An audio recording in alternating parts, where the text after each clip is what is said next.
Hello, this is the Ultimate Movie Geek, and I have just got out of Black Panther, the newest Marvel superhero. And I've got to say, what a film. I've left that.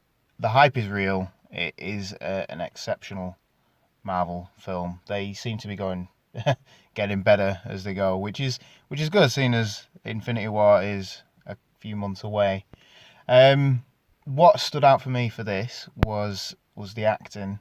One of the things that really stood out was the way they did the Wakandan language with the integration of like ticks and clicks and all that. They just tried to bring everything in. It was like a celebration of Africa. The style of Wakanda and all the technology that was used is completely different to what we've seen before. It was really, really good.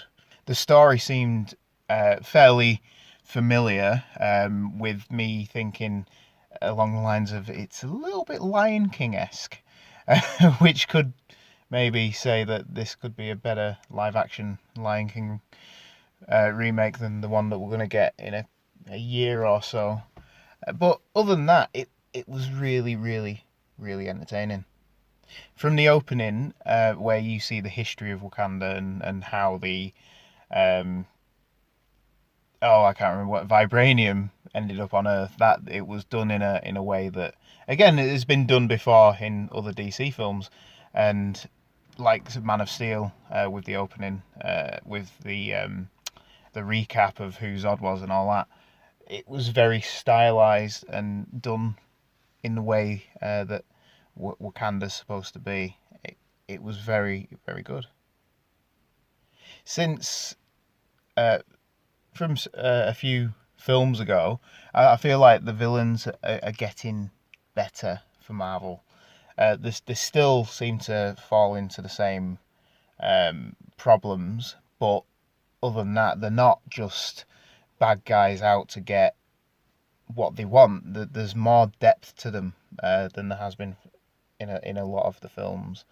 The Mini Movie Geek mentioned that something happened, and he was like, "Oh, I felt really sad when that happened," and it's understandable because there is a lot of emotion in this film, and going in blind, not knowing anything about Black Panther, not knowing anything about his villains, it was very, very good and emotional, and I suppose that's where you have to be with comic book movies now. You have to go that extra mile to produce a quality film.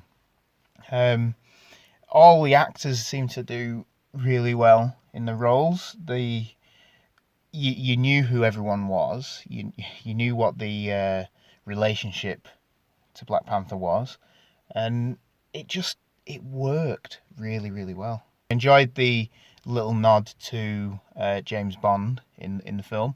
It worked really well. Again, I'm saying it really well all the time, but it did. It fit within this film, and it was a nice little nod to that series of films. The film overall doesn't.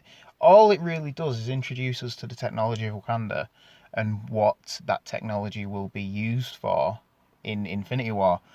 It just seems to make the Marvel universe bigger again. It's just extending that universe, and it's really good in the way it does it. But it also doesn't really bridge the gap between this and Infinity War. It's very, very insular and separated from everything else, which I suppose Wakanda is. So the film has to be too. They didn't globetrot too much, and it was really good. It was very well set, well paced, and it just took its time to tell the story. It was to be honest, it's one of the best origin stories from a Marvel superhero that we've had for a long time. If I just venture into spoilers for a moment, I found that and it's only a small criticism, because there wasn't much to criticize. It's the main villain is able to get one of the tribe leaders on side, extremely quickly. I can understand why, and because obviously it's shown in the film, but it just seemed to be very, very quick turn, and it didn't seem to sit well with me that this guy would do that, because they have shown them to have him and Black Panther to have a close relationship. Someone bringing something wouldn't change him, I don't think, fully.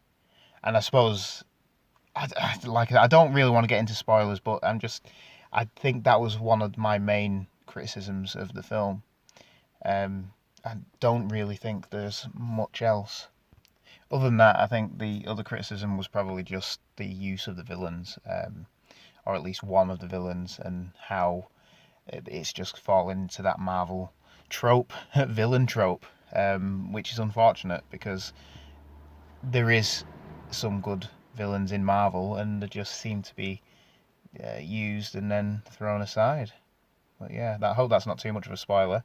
Other moments that I really enjoyed was the music, the style of the music, and everything that was used in it. It has its own self. It has its own identity. This film, it's completely different to other Marvel films, and I don't think that's a bad thing. I think that's a really good thing. And after 18 films, still being able to pull out something that is the same but completely different is absolutely superb. And it just shows the love and intent of the makers of these films. I just really, really enjoyed it. Even though I've said that it's a little bit Lion King, but it is. But it's not. It works, and I'm very, very impressed with it. It was very, very good. Um, I'd love to have really got some thoughts from Craig Lambo Lambert, but he's not here at the moment, so yeah, that'll have to do. I think I'd give it an A, to be honest. Out of everything, it was a very, very good film. One of the best Marvel films for a long, long time. Okay, I've been the Ultimate Movie Geek, and this has been a review for the Man About a Dog movie podcast. Please subscribe to my channel, like me on Facebook at the Ultimate Movie Geek, and we'll catch you later.